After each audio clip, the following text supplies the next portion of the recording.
Hello everyone, Veda with Vivek sir YouTube channel पर आप सभी लोगों का स्वागत है। मैं आपके साथ पूजा। तो आज हम आपके लिए कुछ विज्ञान के ऑब्जेक्टिव टाइप के क्वेश्चन लेकर आए हैं। जिस प्रकार से हम लोग फर्स्ट भाग कंप्लीट कर चुके हैं, जिसमें हम लोगों ने कुछ ऑब्जेक्टिव टाइप के क्वेश्चन किए थे, जो कि अन्य जो परीक्षाएँ होती हैं MPPSC, UPPSC और जो व्यापम की अन्य परीक्षाएँ होती हैं, उनकी दृष्टि से बहुत ही महत्वपूर्ण क्वेश्चन है। तो आइए करते हैं आज के हमारे नेक्स्ट लेक्चर को। तो आज का हमारा फर्स्ट क्वेश्चन है कि रक्तचाप को मापने के लिए किस उपकरण का उपयोग किया जाता है। रक्तचाप या फिर रक्तदाब, इसको मापने के लिए किस उपकरण का प्रयोग किया जाता है। पहले तो हम लोग बात करते हैं रक्तदाब क्या होता है। रक्तदाब की बात करें तो रक्तदाब जब हृदय संकुचित होता है, जब हृदय सिकुड़ता है, तो उस समय जो धमनियों पर दबाव उत्पन्न होता है, उसी दबाव को रक्तदाब कहा जाता है। तो आप लोग डेफिनेशन भी याद कर लेना कि रक्तचाप क्या होता है। हृदय के संकुचन के समय धमनियों पर जो दबाव उत्पन्न होता है, उसी को ही क्या कहते हैं, रक्तचाप या फिर रक्तदाब कहते हैं। तो इसको मापने के लिए कौन सा यंत्र होता है, इसको मापने के लिए कौन से यंत्र का उपयोग किया जाता है। तो फर्स्ट ऑप्शन है ग्लूकोमीटर का, और सेकंड है स्पेक्ट्रोमैनोमीटर का, और थर्ड है थर्मामीटर का, फोर है लैक्टोमीटर का। जो कि SSC 2019 की परीक्षाओं में पूछा गया क्वेश्चन है कि रक्तचाप को मापने के लिए किस उपकरण का उपयोग किया जाता है। तो इसका जो हमारा आंसर है वो हो जाएगा स्पेक्ट्रोमैनोमीटर। किसका उपयोग किया जाता है, स्पेक्ट्रोमैनोमीटर का उपयोग किया जाता है। तो ध्यान रखना, बहुत ही महत्वपूर्ण क्वेश्चन है। किसका प्रयोग किया जाता है, स्पेक्ट्रोमैनोमीटर का प्रयोग किया जाता है। स्पेक्ट्रोमैनोमीटर का, तो रक्तचाप को मापने के लिए किस उपकरण का प्रयोग किया जाता है, स्पेक्ट्रोमैनोमीटर उपकरण का प्रयोग किया जाता है। अब बात करते हैं कि जो रक्तचाप है, यह जो रक्तदाब है, यह 120 से, जो सामान्य मनुष्य होते हैं उनमें कितना होता है, 120 से 80 mmHg होता है। कितना होता है, 80 mmHg होता है। कितना होता है, 80 mmHg होता है।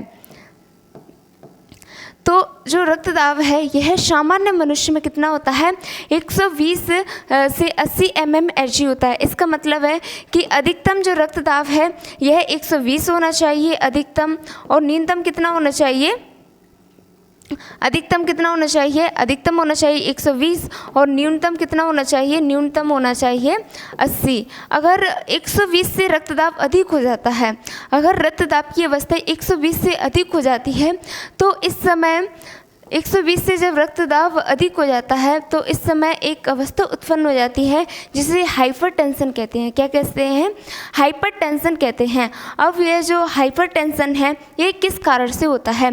तो जब हमें अधिक दुख होता है, अधिक दुख या फिर परेशानी के समय हाइपरटेंशन हो जाता है, तो इस समय जो रक्तदाब है यह हमारा 120 से अधिक हो जाता है। तो इसी को ही क्या कहते हैं, हाइपरटेंशन कहते हैं, हाइपरटेंशन। तो ध्यान रखना, हाइपरटेंशन किसे कहते हैं, जब रक्तदाब हमारा 120 से अधिक हो जाता है, 120 से अधिक हो जाता है, तब हाइपरटेंशन की अवस्था उत्पन्न हो जाती है। अब जो हाइपरटेंशन है क्यों होता है, तो जब अधिक दुख या फिर अधिक परेशानी होने के कारण हाइपरटेंशन हो जाता है।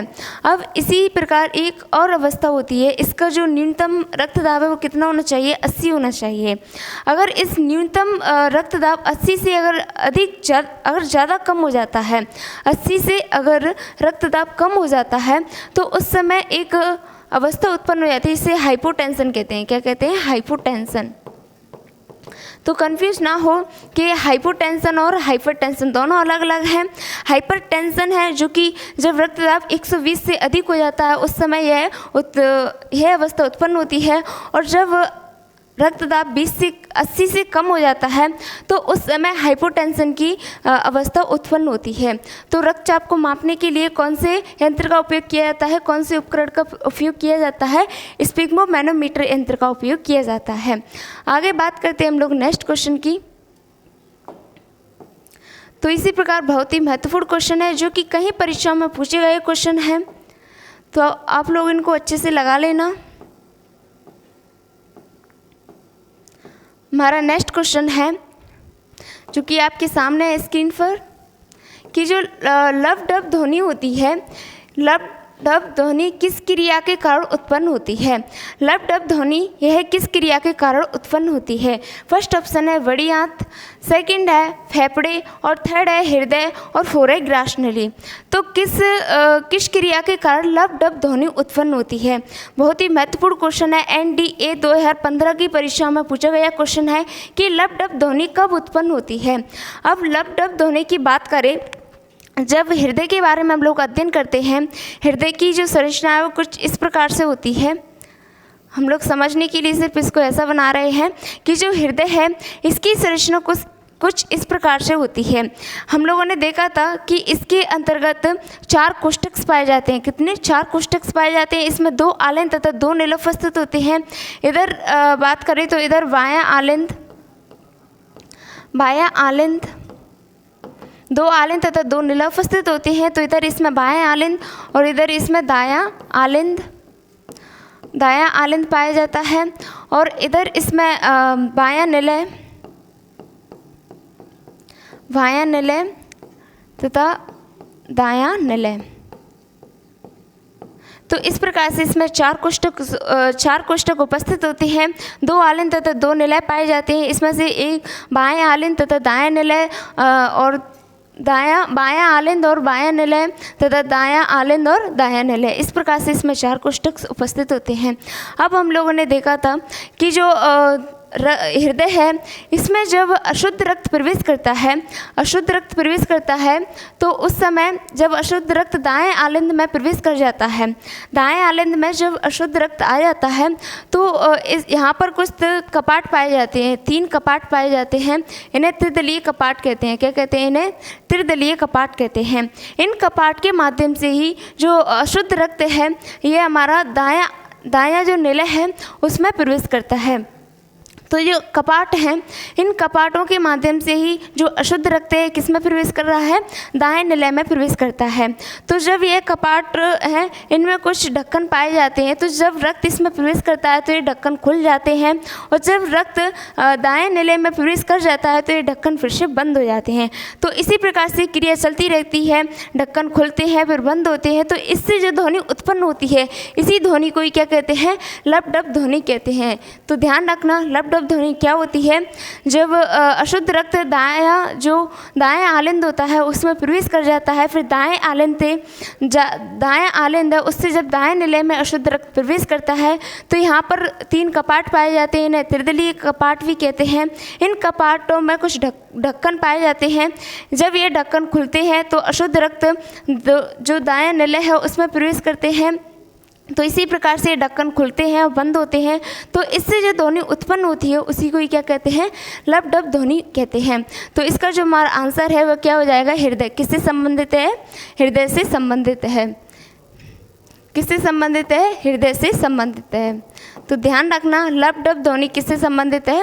हृदय से संबंधित है। कई बार परीक्षा में पूछा गया क्वेश्चन है जो कि एनडीए की जो परीक्षा थी 2015 की, उसमें पूछा गया क्वेश्चन है कि लब डब ध्वनि कौन सी क्रिया होती है इसके कारण उत्पन्न होता है। अब आगे हम लोग बात करते हैं नेक्स्ट क्वेश्चन की।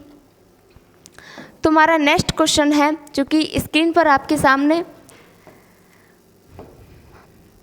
नेक्स्ट क्वेश्चन है सिस्टोलिक और डायस्टोलिक। सिस्टोलिक और डायस्टोलिक शब्द का उपयोग किस संदर्भ में किया जाता है? सिस्टोलिक और जो डायस्टोलिक शब्द हैं इनका उपयोग किस संदर्भ में किया जाता है? फर्स्ट ऑप्शन है आंखों की दृष्टि में समस्याओं का पता लगाने के लिए, सेकंड ऑप्शन है रक्त प्लेटलेट्स की गिनती के लिए, थर्ड है रक्तचाप को मापने के लिए और फोर है रक्त धमनियों का पता लगाना, जो कि परीक्षा की दृष्टि से बहुत ही महत्वपूर्ण क्वेश्चन है। एसएससी 2019 की परीक्षा में पूछा गया क्वेश्चन है कि जो सिस्टोलिक तथा डायस्टोलिक शब्द हैं यह इन शब्द का उपयोग किस संदर्भ में किया जाता है? किसके संदर्भ में सिस्टोलिक तथा डायस्टोलिक शब्द का उपयोग किया जाता है? सिस्टोलिक और डायस्टोलिक क्या होते हैं इनके बारे में हम लोग बात कर रहे हैं, सिस्टोलिक और डायस्टोलिक की। तो ये सिस्टोलिक है, सिस्टोलिक किसे कहते हैं? सिस्टोलिक उसे कहते हैं जब निलय संकुचनशील होते हैं, जब निलय इस प्रकार से सिकुड़ जाते हैं तो उस समय जो दाब उत्पन्न होता है उसको क्या कहते हैं, सिस्टोलिक दाब या फिर संकुचन दाब कहते हैं। तो ध्यान रखना, जब निलय संकुचन होते हैं, निलय संकुचन होते हैं, संकुचनशील होते हैं, तो उस समय जो दाब उत्पन्न होता है उसे क्या कहते हैं, उसे संकुचन दाब कहते हैं या फिर सिस्टोलिक कहते हैं। अब बात करते हैं कि डायस्टोलिक क्या होता है। तो डायस्टोलिक की बात करें, जब निलय अनुशीतलनशील होता है, मतलब कि जब निलय फैलता है तो उस समय जो दबाव उत्पन्न होता है, धमनियों पर जो दबाव उत्पन्न होता है उसे ही डायस्टोलिक दबाव या फिर इसको अनुशीतलन दबाव कहते हैं। तो ध्यान रखना, सिस्टोलिक आ जाए या फिर संकुचन दाब आया या फिर डायस्टोलिक या फिर अनुशीतलन दाब आ जाए तो घबराना नहीं है। वह आपसे किसी प्रकार क्वेश्चन पूछ सकते हैं। यहाँ पर सिस्टोलिक की जगह संकुचनशील हो सकता है, यहाँ पर डायस्टोलिक की तरह डायस्टोलिक के स्थान पर क्या हो सकता है, अनुशीतलनशील दाब हो सकता है। तो इनकी बात करें तो ये सिस्टोलिक दाब है, यह 120 mmHg होता है, 120 mmHg होता है, तथा जो डायस्टोलिक दाब है यह 80 mmHg होता है। तो इसी प्रकार से जो रक्त दाब है कितना हो जाता है, अधिकतम 120 तथा न्यूनतम 80 mmHg होता है। तो अब बात करते हैं कि सिस्टोलिक तथा जो डायस्टोलिक शब्द हैं इनका उपयोग किस संदर्भ में किया जाता है। तो इसका जो हमारा आंसर है वो हो जाएगा रक्तचाप को मापने के लिए। किसके लिए किया जाता है, रक्तचाप को मापने के लिए सिस्टोलिक तथा डायस्टोलिक शब्द का उपयोग किया जाता है। ध्यान रखना, एसएससी 2019 की परीक्षा में पूछा गया क्वेश्चन है, तो बहुत ही महत्वपूर्ण क्वेश्चन है, तो इसको ध्यान रखना। आगे हम लोग बात करते हैं नेक्स्ट क्वेश्चन की। नेक्स्ट क्वेश्चन है हमारा कि मानव हृदय में कितने कोष्ठक पाए जाते हैं। अभी हम लोग देख कर आए हैं, इसको पढ़कर आए हैं कि मानव के हृदय में कितने कोष्ठक उपस्थित होते हैं, कितने कोष्ठक पाए जाते हैं। अब इसका जो मानव का हृदय है इसमें दो आलिंद तथा दो निलय उपस्थित होते हैं। किस प्रकार से अभी देखा था, लेकिन एक बार और फिर से देख लेते हैं, क्योंकि जितना ही हम लोग चीज़ों को रिपीट करेंगे, जितना उनको रिवाइज़ करेंगे, उतना ही वो हमें अच्छे से याद होंगी। तो अधिकतम चीज़ों को रिवाइज़ कीजिए, जब जिसको पढ़ा है उसको पहले रिवाइज़ कीजिए, तभी हमें आगे बढ़ना चाहिए, जिससे हमें चीज़ें हमेशा के लिए याद रहती हैं। तो जो आलिंद है, निलय है, इसको हम लोग देख ही चुके हैं, लेकिन एक बार फिर देख लेते हैं कि जो हृदय है यह कुछ इस प्रकार से होता है। इसमें दो आलिंद तथा दो निलय उपस्थित होते हैं। जो कि हृदय है, इसके बाएं ओर बायां आलिंद तथा बायां निलय उपस्थित होता है, बायां आलिंद और बायां निलय, तथा इसके दाएं ओर दायां निलय और दायां आलिंद उपस्थित होता है, दायां आलिंद और दायां निलय, दाएं निलय उपस्थित होते हैं। इस प्रकार से जो मानव का हृदय है इसमें कितने कोष्ठक पाए जाते हैं, 4 कोष्ठक पाए जाते हैं। तो इसका जो हमारा आंसर है वो सही हो जाएगा, 4 कोष्ठक। तो मानव के हृदय में कितने कोष्ठक पाए जाते हैं, 4 कोष्ठक पाए जाते हैं। क्वेश्चन इस प्रकार से ही बन सकता है कि मानव के हृदय में कितने आलिंद उपस्थित होते हैं, मानव के हृदय में कितने निलय उपस्थित होते हैं। तो ध्यान रखना, इसके अंतर्गत 2 आलिंद तथा 2 निलय उपस्थित होते हैं। क्वेश्चन किसी प्रकार से आ सकता है कि मनुष्य का जो मानव हृदय है उसमें कितने आलिंद उपस्थित होते हैं, तो 2 आलिंद पाए जाते हैं, और कितने निलय पाए जाते हैं, तो 2 निलय पाए जाते हैं। तो इस प्रकार से मानव के हृदय में 4 कोष्ठक पाए जाते हैं, इसमें 2 आलिंद तथा 2 निलय पाए जाते हैं। आगे हम लोग नेक्स्ट क्वेश्चन की बात करते हैं। नेक्स्ट क्वेश्चन है हमारा कि नाड़ी दर कहाँ से मापी जाती है। नाड़ी की जो दर है इसको कहाँ से मापा जाता है। फर्स्ट ऑप्शन है सिरा से, सेकंड है धमनी से, और थर्ड है त्वचा से, और 4 है तंत्रिका से। तो जो नाड़ी की दर है इसको कहाँ से मापा जाता है, नाड़ी की दर को कहाँ से मापा जाता है। शिरा की बात करें तो सिरा के बारे में आप लोग जानते ही होंगे, जो हमारे शरीर के विभिन्न अंग होते हैं उनसे अशुद्ध रक्त को लाने का कार्य करता है। तो एक महत्वपूर्ण क्वेश्चन है कि जो सिराएँ होती हैं इनके अंतर्गत सिर्फ अशुद्ध रक्त ही प्रवाहित होता है, अशुद्ध रक्त ही बहता है। लेकिन इसका एक अपवाद है, इसे कहते हैं फुफ्फुस शिरा। क्या कहते हैं? फुफ्फुस शिरा कहते हैं, जिसमें शुद्ध रक्त बहता है। अन्यथा जो भी सिराएँ होती हैं उन सभी सिराओं में अशुद्ध रक्त ही प्रवाहित होता है। तो ध्यान रखना कि सिराओं में हमेशा अशुद्ध रक्त प्रवाहित होता है तथा जो धमनियाँ होती हैं इनमें हमेशा शुद्ध रक्त प्रवाहित होता है। जिस प्रकार से सिरा का एक अपवाद है फुफ्फुस शिरा, जिसमें शुद्ध रक्त प्रवाहित होता है, इसी प्रकार से धमनी का भी एक अपवाद है, इसे कहते हैं फुफ्फुस धमनी, जिसमें अशुद्ध रक्त प्रवाहित होता है। अन्यथा जितनी भी धमनियाँ पाई जाती हैं उनमें हमेशा शुद्ध रक्त ही बहता है। तो ये भी आपके लिए महत्वपूर्ण फैक्ट है, इसको भी ध्यान रखना कि अशुद्ध रक्त किसमें प्रवाहित होता है, तो शिराओं में, और शुद्ध रक्त किसमें प्रवाहित होता है, तो धमनियों में शुद्ध रक्त प्रवाहित होता है। तो इसका जो हमारा आंसर है वो हो जाएगा धमनी। क्या हो जाएगा? धमनी। नाड़ी दर कहाँ से मापी जाती है? तो नाड़ी की दर को धमनियों से मापा जाता है। आगे हम लोग बात करते हैं नेक्स्ट क्वेश्चन की। नेक्स्ट क्वेश्चन है हमारा, नेक्स्ट क्वेश्चन है एक किशोरावस्था वाला जो मनुष्य होता है उसमें सामान्य रक्तदाब कितना होता है? एक जो किशोर अवस्था वाला मनुष्य होता है उसमें सामान्य रक्तदाब कितना होता है? फर्स्ट ऑप्शन है 160 से 95 mmHg होता है। सेकंड है 120 से 80 mmHg होता है। और थर्ड है 130 से 90 mmHg होता है। और फोर है 80 से 120 mmHg होता है। तो बहुत ही महत्वपूर्ण क्वेश्चन है, SSC 2015 की परीक्षा में पूछा गया क्वेश्चन है कि एक किशोरावस्था वाले मनुष्य में सामान्य जो रक्तदाब है वह कितना होता है? तो इसका जो हमारा आंसर है वो हो जाएगा 120 से 80 mmHg। अभी पढ़ के ही आए, अभी हम लोग इसको पढ़ के ही आए हैं कि जो सामान्य मनुष्य होते हैं उनमें रक्तदाब कितना होता है? 80 mmHg होता है। इसके 80 से जो 120 से 80 mmHg होता है, इसमें हम लोगों ने देखा था कि अधिकतम रक्तदाब कितना होना चाहिए? 120 होना चाहिए। और न्यूनतम रक्तदाब कितना होना चाहिए? 80 होना चाहिए। अगर 120 से रक्तदाब अधिक हो जाता है तो इसके कारण एक अवस्था उत्पन्न हो जाती है, इसे हाइपरटेंशन कहते हैं। यह हाइपरटेंशन अवस्था कब उत्पन्न होती है? तो जब हम लोग अधिक दुख होता है, अधिक चिंता करते हैं, अधिक परेशानी होती है, उस वक्त यह जो हाइपरटेंशन है यह अवस्था उत्पन्न हो जाती है, हाइपरटेंशन की अवस्था उत्पन्न हो जाती है। अब बात करते हैं कि जब रक्तदाब 80 से कम होता है तो उस समय एक अवस्था उत्पन्न होती है जिसे कहते हैं हाइपोटेंशन। इससे हाइपोटेंशन अवस्था उत्पन्न होती है। तो ध्यान रखना कि सामान्य जो मनुष्य है उसमें रक्तदाब कितना होता है? तो 120 से 80 mmHg होता है। अधिकतम 120 होना चाहिए और न्यूनतम कितना होना चाहिए? 80 होना चाहिए। इससे ना तो ज़्यादा हो और ना ही कम हो, नहीं तो हाइपरटेंशन और हाइपोटेंशन अवस्था उत्पन्न हो जाती है। आगे हम लोग बात करते हैं नेक्स्ट क्वेश्चन की।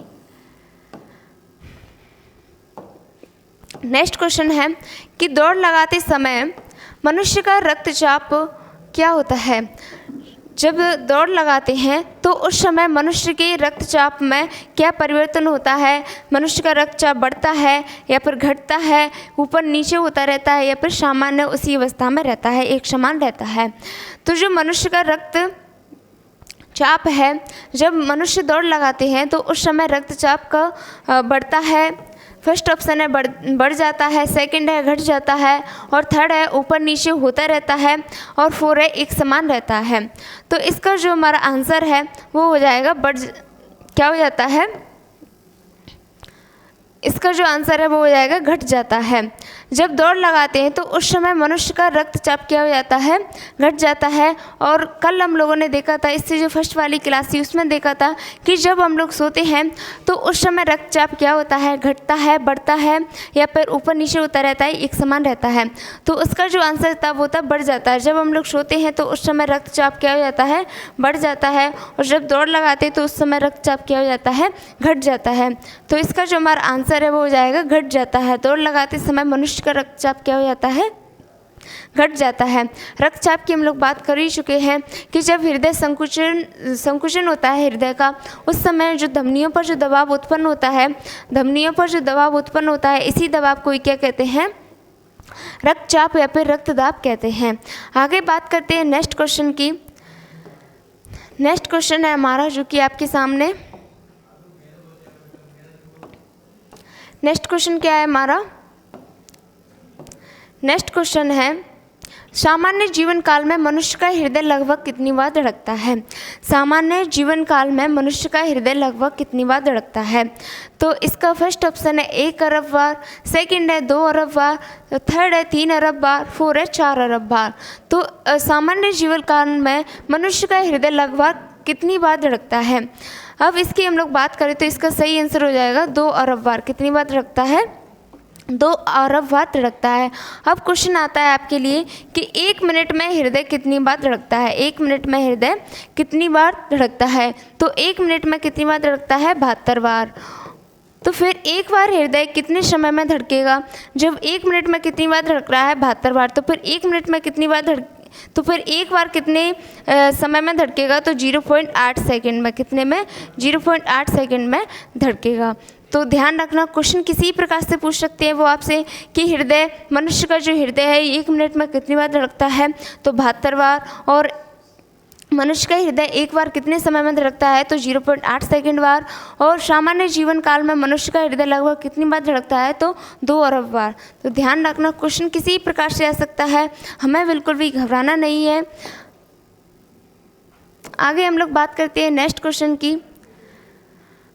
नेक्स्ट क्वेश्चन है हमारा, नेक्स्ट क्वेश्चन है कि शरीर की विशालतम धमनी कौन सी होती है। शरीर के अंतर्गत जो हृदय शरीर है, इसके अंतर्गत जितनी भी धमनी पाई जाती हैं उनमें से सबसे विशालतम धमनी कौन सी पाई जाती है। धमनी के बारे में हम लोग जानते हैं कि जो धमनियाँ होती हैं इनमें शुद्ध रक्त प्रवाहित होता है, श्राव में अशुद्ध रक्त प्रवाहित होता है। लेकिन ऐसी कौन सी धमनी है जो कि सबसे विशालतम है। तो इसका फर्स्ट ऑप्शन है वेना केवा, वेना केवा, और सेकंड है अरोठा, और थर्ड है फुफ्फुस धमनी, और 4 है फुफ्फुसरा। तो शरीर की विशालतम धमनी कौन सी है, शरीर की विशालतम धमनी। इसकी हम लोग बात करते हैं, हम लोग पहले इसको समझने की कोशिश करते हैं हृदय के माध्यम से कि जो हृदय है कुछ इस प्रकार से होता है। इस हृदय में अभी देखा था, इसमें 4 कोष्ठक उपस्थित होते हैं। एक होता है दायां निलय, एक होता है हमारा क्या, बायां आलिंद, बायां आलिंद, दाएं निलय, बाएं निलय क्या होता है, बायां निलय, बायां निलय। इधर होता है दायां निलय, इधर होता है दायां आलिंद। तो इस प्रकार से हृदय है उसमें 4 कोष्ठक उपस्थित होते हैं। अब हम लोग बात करते हैं कि जो हृदय है इसमें जो अशुद्ध रक्त है उसको 2 सिराएँ हैं जो कि अशुद्ध रक्त को हृदय तक लाने का कार्य करती हैं। इसमें से जो एक सिरा है जो कि ऊपर वाले, जो हमारे हृदय के ऊपर वाले अंग होते हैं, ऊपर वाले भाग होते हैं, उनसे अशुद्ध रक्त को लाने का कार्य करती है। इसे कहते हैं सुपीरियर वेना कावा। क्या कहते हैं, सुपीरियर वेना कावा, या फिर इसको कहते हैं अग्र महाशिरा। क्या कहते हैं, अग्र महाशिरा कहते हैं। तो ध्यान रखना, जो हृदय के ऊपर वाले भाग हैं, ऊपर वाले अंग हैं, उनसे जो अशुद्ध रक्त को लाने का कार्य करती है उसे कहते हैं सुपीरियर वेना कावा, जो कि स्राव होती है। इसी प्रकार जो निचले वाले अंग होते हैं हृदय के, उनसे जो अशुद्ध रक्त को लाने का कार्य करती है उसे कहते हैं इन्फीरियर वेना कावा। क्या कहते हैं, इन्फीरियर वेना कावा, या फिर इसे क्या कहते हैं, फर्स्ट महाशिरा कहते हैं। जब यह इन सिराओं के माध्यम से अशुद्ध रक्त दाएं आलिंद में प्रवेश करता है तो दाएं आलिंद के माध्यम से यह फिर बाएं आलिंद में जाता है, दाएं निलय में जाता है। किस प्रकार से अभी देखा था कि जो यहाँ पर त्रिदलीय कपाट पाए जाते हैं, 3 कपाट पाए जाते हैं, इनके माध्यम से अशुद्ध रक्त दाएं निलय में प्रवेश करता है। फिर दाएं निलय से यह जो रक्त है, अशुद्ध रक्त, यह यहाँ पर क्या पाई जाती है, फुफ्फुस धमनी पाई जाती है, फुफ्फुस धमनी, फुफ्फुस धमनी पाई जाती है, जिसके माध्यम से ही यह जो अशुद्ध रक्त है, फुफ्फुस धमनी के माध्यम से अशुद्ध रक्त हमारा कहाँ तक जाता है, फेफड़ों में प्रवेश करता है। और फेफड़ों में फिर हम लोग जानते ही हैं कि फेफड़ों का प्रमुख कार्य क्या होता है। फेफड़ों का प्रमुख कार्य होता है ऑक्सीजन को जो कार्बन डाइऑक्साइड होती है उसको छोड़ना तथा वातावरण से ऑक्सीजन को ग्रहण करना, इसका प्रमुख कार्य होता है किसका, फेफड़ों का। तो जब अशुद्ध रक्त वाली आरबीसी फेफड़ों में प्रवेश करती है, तो जो आरबीसी फेफड़ों में प्रवेश करती है इसमें अभी क्या है, CO2 गैस है, मतलब क्या है, अशुद्ध रक्त है। जब यह फेफड़ों के संपर्क में आती है तो फेफड़ों के माध्यम से इसमें जो भी रक्त अशुद्ध रक्त होता है उसको अशुद्ध रक्त को जो आरबीसी है इससे बाहर किया जाता है, तथा जो फेफड़ों के माध्यम से वातावरण से जो ऑक्सीजन गैस ली जाती है उसको यह आरबीसी में प्रवेश करती है। तो फिर यह जो अशुद्ध रक्त है फिर कैसा हो जाता है, शुद्ध रक्त हो जाता है। फिर यह आरबीसी एक स्राव होती है, फुफ्फुस स्राव, क्या होती है, फुफ्फुस स्राव होती है, जिसके माध्यम से है फिर बाएं आलिंद में प्रवेश करती है। तो इस प्रकार से क्रिया चलती रहती है। तो यहाँ पर जो इसका आंसर है वो हो जाएगा अरोटा। क्या होती है, अरोटा धमनी होती है, जो कि सबसे विशालतम धमनी होती है। इस अरोटा धमनी के माध्यम से जो रक्त है, जो शुद्ध रक्त है, यह हमारे शरीर के विभिन्न भागों तक जाता है। तो शरीर के विभिन्न भागों तक शुद्ध रक्त को लाने का कार्य कौन करती है, अरोटा धमनी करती है, जो कि शरीर की सबसे विशालतम धमनी होती है। आगे हम लोग बात करते हैं नेक्स्ट क्वेश्चन की। नेक्स्ट क्वेश्चन है, मानव रक्त में प्लाज्मा में प्राय पानी कितना प्रतिशत पाया जाता है। मानव रक्त में प्लाज्मा में प्राय पानी की प्रतिशत मात्रा कितनी होती है। तो मानव के अंतर्गत जो रक्त होता है, इस रक्त के बारे में हम लोग बात करते हैं, ब्लड के बारे में, कि जो ब्लड है यह दो भागों में डिवाइड होता है, दो भागों से मिलकर के बनता है। इसमें एक भाग है जिसे क्या कहते हैं, प्लाज्मा, तथा इसकी एक और भाग होता है, इसे क्या कहते हैं, रुधिर कणिकाएं। क्या कहते हैं, रुधिर कणिकाएं, रुधिर कणिकाएं कहते हैं। तो जब ब्लड की बात करते हैं तो यह हर वैल्यू अपने आप में कितनी होती है, 100% होती है। तो जो ब्लड है यह कितना है, 100% है। तो इसमें से जो प्लाज्मा वाला भाग है, तो प्लाज्मा वाले भाग में प्लाज्मा है, उसमें से जो रक्त है उसमें से प्लाज्मा पाई जाती है 60%, और जो बचा कुचा भाग है वह 40% क्या पाई जाती है, इसमें रुधिर कणिकाएं उपस्थित होती हैं। तो जो प्लाज्मा है, इस प्लाज्मा में 90% जल पाया जाता है, 90% इसमें क्या पाया जाता है, जल पाया जाता है, तथा 7% इसमें क्या पाई जाती है, प्रोटीन पाई जाती हैं, 7% प्रोटीन पाई जाती हैं, तथा अन्य इसमें कुछ कार्बनिक तथा अकार्बनिक पदार्थ पाए जाते हैं। क्या पाए जाते हैं, कुछ इसमें कार्बनिक तथा अकार्बनिक पदार्थ पाए जाते हैं। तो इस प्रकार से जो ब्लड है यह दो भागों से मिलकर के बना हुआ रहता है। एक होती है रुधिर कणिकाएं, जो कि कुल जो रक्त होता है उसकी 40% इसमें रक्त, 40% रुधिर कणिकाओं से बना हुआ रहता है, तथा 60% प्लाज्मा से बना हुआ रहता है। इसमें जो प्लाज्मा है यह भी अपने आप में कितनी होती है, 100% होती है। तो इसमें से 90% जल पाया जाता है, और 7% इसमें कुछ प्रोटीन उपस्थित होते हैं, तथा अन्य प्रतिशत है उसमें क्या होते हैं, कुछ कार्बनिक तथा अकार्बनिक पदार्थ उपस्थित होते हैं। तो इस प्रकार से इसमें जो प्रोटीन है, एक प्रोटीन की बात करते हैं, इसे क्या कहते हैं, फाइब्रोनोजिन प्रोटीन। क्या कहते हैं, फाइब्रोनोजिन प्रोटीन। फाइब्रोनोजिन जो प्रोटीन है इसका प्रमुख कार्य होता है रक्त का थक्का बनाने का। क्या होता है, रक्त का थक्का बनाने का। ध्यान रखना, किसी प्रकार से क्वेश्चन आ सकता है कि फाइब्रोनोजिन प्रोटीन का प्रमुख कार्य क्या होता है, तो रक्त का थक्का बनाने का इसका प्रमुख कार्य होता है।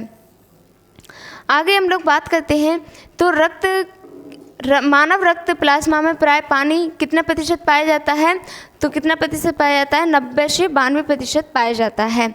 तो इस प्रकार से इसमें रुधिर कणिकाएं होती हैं। रुधिर कणिकाएं 3 होती हैं, एक होती है आरबीसी, एक होती है डब्ल्यूबीसी और एक होती है प्लेटलेट्स। इस प्रकार से इसमें 3 रुधिर कणिकाएं पाई जाती हैं।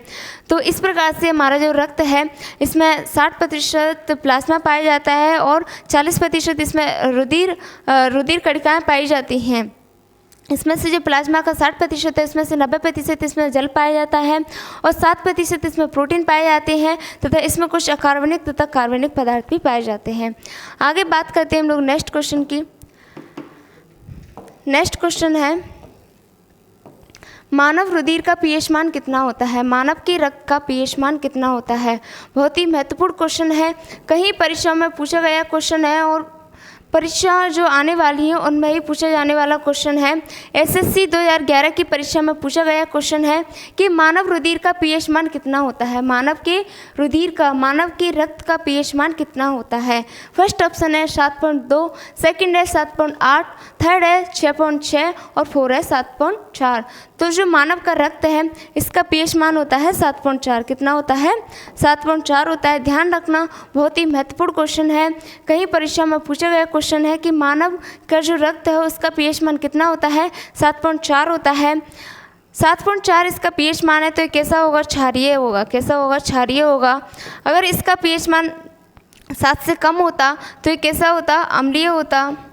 कैसा होता? अम्लीय होता। अम्लीय होता।